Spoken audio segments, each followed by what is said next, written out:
your name, please? My name is Dr. Elizabeth Rogers. And what kind of a doctor are you?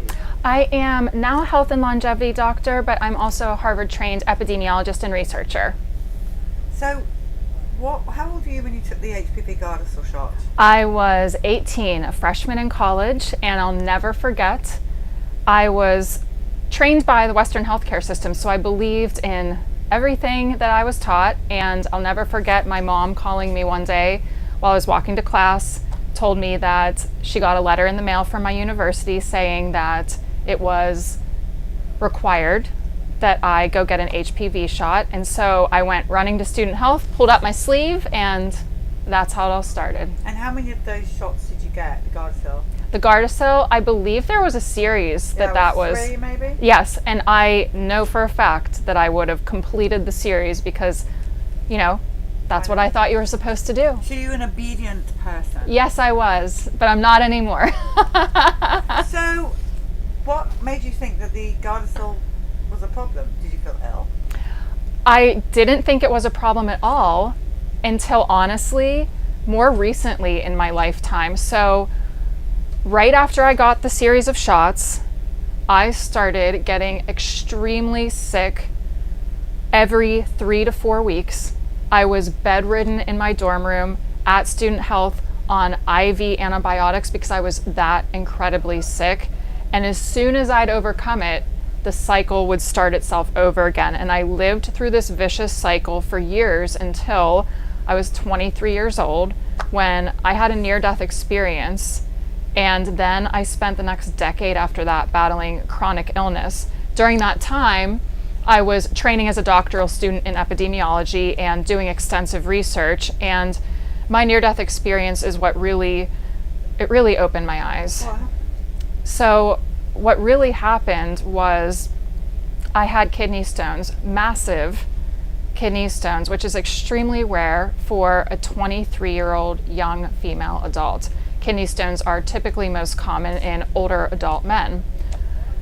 So it was a rare case to begin with, and nobody could figure out why I had this or what the problem was. But what really caused the near-death experience was there was a urologist who was supposed to do a laser lithotripsy procedure on me to remove the kidney stones. But instead he poked a bunch of holes in my ureter wall, left me bleeding internally, and did not tell me about it. And so I went into septic shock and had a doctor save my life after he found my pelvic floor full of blood and urine. Do you remember anything about being nearly dead? Yeah. What happened? I remember all of it. I remember knowing I was dying and not knowing what else to do. There is a story, I call it my angel story, that is what happened to me right before I had my life-saving surgery. I said goodbye to my entire family because time had passed. After the surgery, the doctor who did this to me did not tell us about it. So we had no idea. My family was watching me just decline in the hospital. And I still believe to this day, this was all this entire series of events was triggered by the fact that I went and got that series of vaccinations. But I didn't connect the dots until years later. So while I was going through this time frame in the hospital where the original surgeon had said, within 72 hours, you're gonna pass your stones, you'll feel like $1 million and walk out of here. And I remember thinking, that sounds great. Except 72 hours later, and then days beyond that, I was suffering, declining, and I had shown no signs of passing any stones whatsoever, and they could not get this surgeon to answer the calls or pages. So nobody could understand what was going on. My parents had to file a grievance with the hospital where I was being treated, which took days to process because unfortunately we're all subject to the insurance system here in the United States, and it's a nightmare. And it was divine timing. I have no doubt about that. The day that my parents' grievance was accepted, they put a different urologist on my case who rushed me in for a CT scan, said, "You're in septic shock," and told my parents and I that that it was a 1 in a million shot that I would survive that situation, and so that if that I needed to say goodbye. And so I remember saying goodbye to my parents, in particular to my brother, because when that was happening, the surgeon who almost killed me decided that he was going to show up and actually pushed my father up against the wall and said, "You must not know who you're dealing with," and threatened my family. And all I remember is knowing that I was extremely close to dying and that I just needed help. And I remember looking at my brother and saying, I need help. Is your brother older than you? No, I'm the oldest of my siblings. Thank you. So after that, they rushed me to an emergency procedure. I was given a palliative care nurse because the assumption was that I was not going to make it. So she was just there to basically hold my hand and be supportive until the end. And we were outside the elevators on our way down to the operating room. And there was a woman standing about 20 feet away from me. And I remember being angry because when you feel that sick, I didn't want anyone to see me like that or look at me. And before I could have another thought, she was right next to my bedside. She asked the transport team taking me to the OR if she could give me something. And I was gripping the bed sheets, and all I remember is feeling myself separate from my physical body. So I was in a really strange state of consciousness. And this woman put her hands on my hands and leaned down and said, I just need you to know that everything's going to be okay. And when she stood up, I opened up my hands for the first time. I let go of the bed sheets. I was just gripping them because I was in constant pain. And there was a tiny little angel pin in my hand. And to this day, I have no idea how it got there.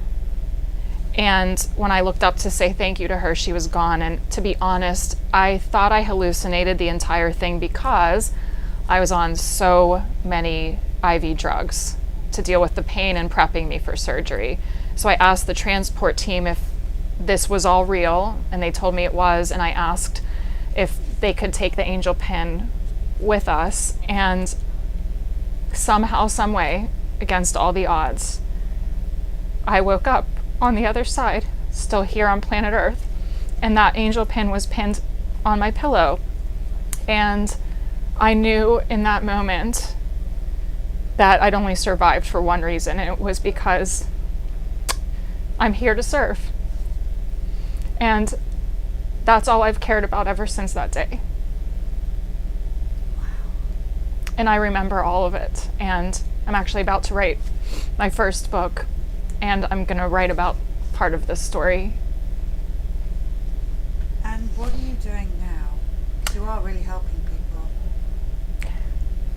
I hope so. You are. Talk about it. Tell people what you're doing. So now I'm a health and longevity doctor, and I have my own practice.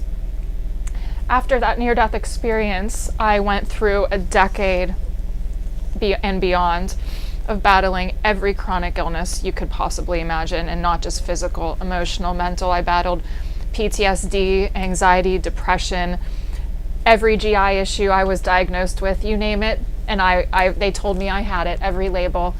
They told me I had IBS and SIBO and candida overgrowth and slow colonic transit and chronic constipation. And I bounced from doctor to specialist and naturopath and back again, because all I wanted was to feel healthy and whole.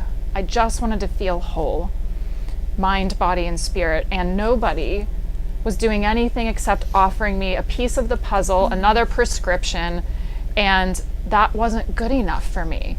And so I was on this quest to find the doctor who was going to get it, who was going to help me put the pieces of the puzzle together and help me find wholeness. And I never found them, because eventually I realized that I'd been staring her in the mirror all along. And all this time, ever since, I've worked with dozens of women mostly, helping them find the root causes of their health issues and walk a pathway to heal that's very individualized, because health isn't one size fits all. And what health is to each and every one of us is something different. And I'm really tired of all of us being told that there's some picture of health that we're supposed to be striving to achieve. Because to me, what being optimally healthy and well means is feeling whole. And that happens when your mind, body, and spirit are connected and aligned. And the way in which each of us finds that connection and alignment, the way in which we all feel and find wholeness, is going to be different for every person on planet Earth. And so my mission now is just to help anybody that wants to feel whole again, whatever that means to you, because it doesn't matter what it means to me. Beautiful. Is there anything else you want to say to the people? Yeah, I'd just like to say that no matter where you are, what you're going through, what you're going to go through, what I think it's important to think about is that your natural state of existence is being healthy, whole, balanced, and well. And that doesn't mean that you're completely and permanently free from setbacks and challenges. So to me, it's just my job to help you find that connection and realign mind, body, and spirit, so that you can just exist from that natural state and trust in yourself, because you know your body, your heart, your soul better than anybody else, no matter what anyone else makes you think or feel. And there's a lot of crap out there in the world, especially on social media, and anything that makes you feel self-doubt or uncertainty is something that it's your intuition or inner voice's way of telling you to just walk a different direction, find a different path, because there are a lot of well-meaning practitioners and health coaches and people like me out here in the world who have the best interest of your health and well-being at heart. Well, thank you so much.